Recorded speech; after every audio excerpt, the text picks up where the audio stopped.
Let's look into Chapter 6, which is on the continuous time Fourier series.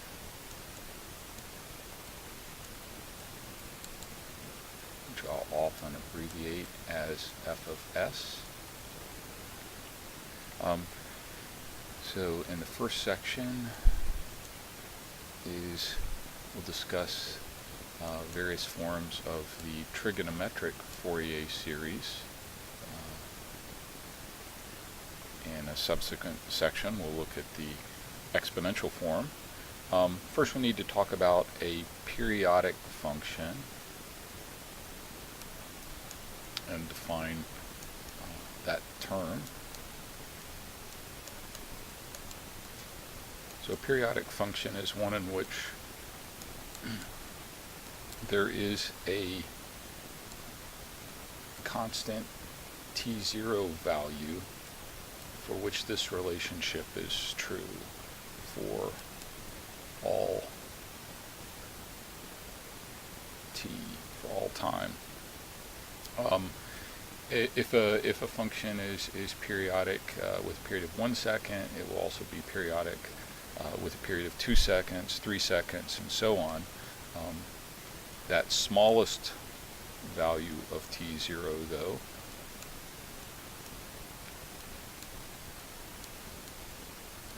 for which this equation is true, is the fundamental period.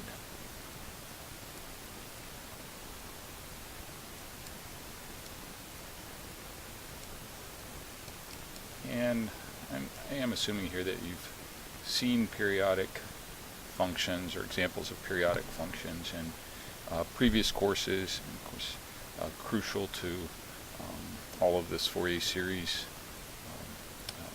work that we'll be doing, you'll need to be able to determine the fundamental period of any periodic function.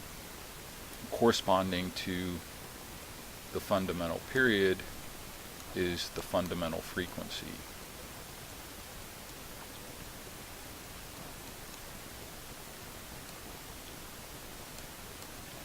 Okay, or also called the first harmonic frequency.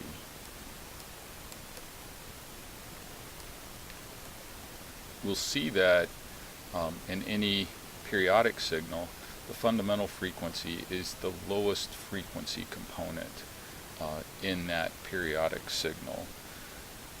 But the fundamental frequency of x of t in this case can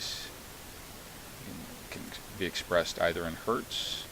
In hertz, the fundamental frequency is 1 over the fundamental period, or in radians per second.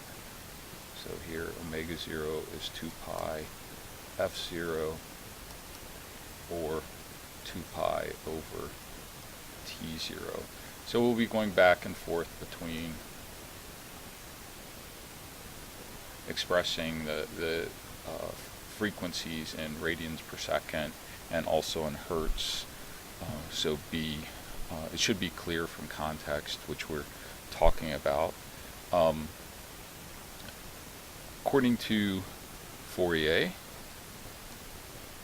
any periodic signal x of t can be expressed in a Fourier series as follows. A0 is a constant term which would represent any DC component, and then we have an infinite sum, so going from 1 to infinity, of sinusoidal components. So both cosine and sinusoidal components at frequencies that are multiples of the fundamental frequency. So when n is equal to 1 here, we have a component at omega 0. When n is equal to 2, we have a component at 2 omega 0. an, the little an here are the amplitudes of these cosine components. And then also here we have sine terms at the same frequency, n omega 0 t. So again, this applies for any periodic signal. It says that the periodic signal is, consists of just sinusoidal components and only at particular frequencies, multiples of the fundamental frequency, 2 omega 0, 3 omega 0, so on, up to infinity, and no other frequencies make up x of t. So how do we find these coefficient terms? Again, we can determine the fundamental period and the fundamental frequency based on this definition of the fundamental period. How do we find the A0, AN, and BN coefficients? Well, Fourier told us how to do that. A0 is just the time average over any period, and so I'm going to use this notation to represent an integral over any period of x of t. So this is nothing more than the average value. Integrate over x of t and divide by that integration interval. We'll get the average value of x of t. So mathematicians would call this the average value. If this is if x of t is a voltage or current,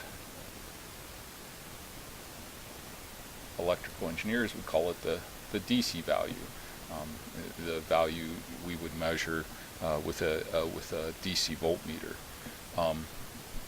The A of n coefficients are 2 over t0, integral over t0, x of t, cosine of n omega 0 t dt. So again, this is the amplitude of the cosine component at a frequency of n omega 0, and the Bn coefficients are 2 over t0, integral over t0, x of t, sine of n omega 0 t. We're integrating over time here, so these Bn's will not be functions of time. They will, in most cases, actually be functions of n, the index in the Fourier series. Again, this notation that I'm using here, the integral with the subscript t0, represents integration over any t0, over any t0 interval, so over any fundamental period. Depending on the symmetry of x of t, you typically might integrate from minus t0 over 2 to plus t0 over 2, or from 0 to t0. So those are common intervals and usually prove to be the most convenient intervals over which to do this integration. But it can be over any interval that's t0 in duration. We'll see a little later on that you can often take advantage of symmetry in the x of t to reduce this integration interval, or in some cases see by inspection that perhaps based on the symmetry all of the ANs or BNs are 0. So some additional terminology: the frequencies n omega 0 or nf0 are the nth harmonics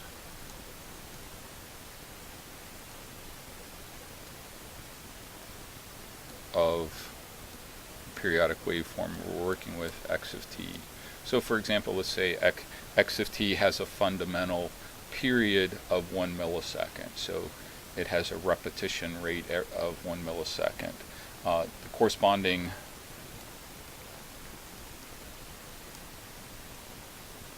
fundamental frequency would be 1 over t0, or 1,000 hertz, or omega 0 would be 2,000 pi radians per second. So this is the fundamental frequency, or the first harmonic at 1000 hertz. The second harmonic would be at a frequency of 2 times this, 2000 hertz. The third harmonic at 3000 hertz. The fourth harmonic at 4000 hertz, so on and so forth, on up to infinity. And Fourier tells us that the periodic waveform x of t has frequency components only at those frequencies, only at 1000, 2000, and there are no components at frequencies below the fundamental or between the fundamental and the second harmonic, between 1000 and 2000. It consists only of sinusoidal components at these harmonic frequencies.